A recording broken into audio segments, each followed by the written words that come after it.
This channel does not promote or encourage any illegal activities. All content provided by this channel is meant for educational and information purpose only. 1946 সালের 16ই August Kolkata. সেদিন ইতিহাসের পাতায় লেখা হলো এক ভয়াবহ অধ্যায়, direct action day. Mohammad Ali Jinnah ও মুসলিম লীগের উস্কানিতে শহরের রাস্তায় নেমে এলো হিংসার ঝড়।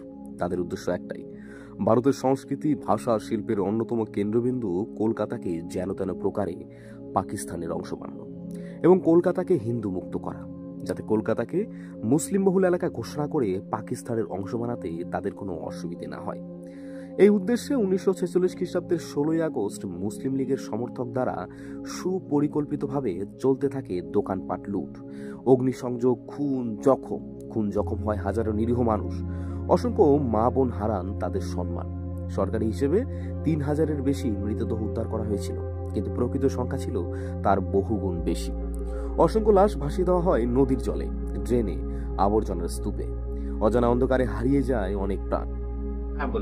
1946-এ ডাইরেক্ট অ্যাকশন ডের সময় রাজাবাজারে মাংসের দোকানে মেয়েদেরকে হাত পা কেটে উলঙ্গ ডেড বডি মাথায় বুক দিয়ে ঝুলিয়ে রেখেছিল। এটা পুলিশের ডিরেক্টর জেনারেল বড় মজুমদার আমাকে দিতে বলেছে এবং আমি সেটাও। তাছাড়া অনেকজন সাংবাদিক জানি, আমার নামটা একটা মনে নেই, আমার লেখাটা বলতে আছে। মেয়েদেরকে আপনার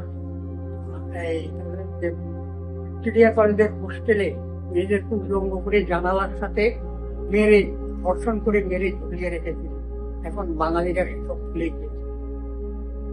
এই ভয়ঙ্কর পরিস্থিতিতে প্রশাসন কার্যত নিঃস্ব। অভিযোগ উঠল, সেই সময়কার প্রাদেশিক সরকার দাঙ্গাকারীদের মদত দিচ্ছিল। তৎকালীন সময়ে বাংলায় মোহাম্মদ আলী জিন্নাহর সমর্থক মুখ্যমন্ত্রী হোসেন সেহরাবর্দীর সরকার। কলকাতাকে পাকিস্তানের অংশ করার উদ্দেশ্যে তিনিও সমর্থন করে যাচ্ছিলেন এই দাঙ্গাকে। দাঙ্গার আগেই পরিকল্পনা মাফিক সরিয়ে দেওয়া হয়েছিল হিন্দু কর্মীদের, তাদের বদলে সেখানে ভর্তি করা হয়েছিল মুসলিম এবং পাঠান পুলিশ কর্মী। পুলিশ কন্ট্রোল রুমের মতো গুরুত্বপূর্ণ জায়গায় দখল ছিল তাদেরই, যাতে হিন্দুরা কোনোভাবেই রক্ষা না পায়। ঠিক তখনই আবির্ভাব ঘটে এক সাধারণ অথচ অসাধারণ মানুষের, গোপাল পাঠা। তিনি গোপালচন্দ্র মুখোপাধ্যায়, যিনি ইতিহাসে চিরচেনা নাম গোপাল পাঠা। গোপালচন্দ্র মুখোপাধ্যায় ছিলেন কলকাতা বউবাজারের মলঙ্গা লেনের বাসিন্দা। পেশায় ছিলেন মাংস ব্যবসায়ী, শরীরচর্চা ও কুস্তির সঙ্গে যুক্ত ছিলেন, কিন্তু তার ভিতরে ছিল অসীম সাহস আর অন্যায়ের বিরুদ্ধে রুখে দাঁড়ানোর শক্তি। চোখের সামনে যখন চারপাশে হিন্দুদের উপর নৃশংস অত্যাচার চলছে, তিনি আর চুপ থাকতে পারলেন না। গোপাল পাঠা হাতে তুলে নিলেন অস্ত্র। তাকে দেখে সংগঠিত হলো হিন্দু যুব সমাজ। ভারতীয় জাতীয় বাহিনীর নামে সংগঠনে ছিল তার নেতৃত্বে।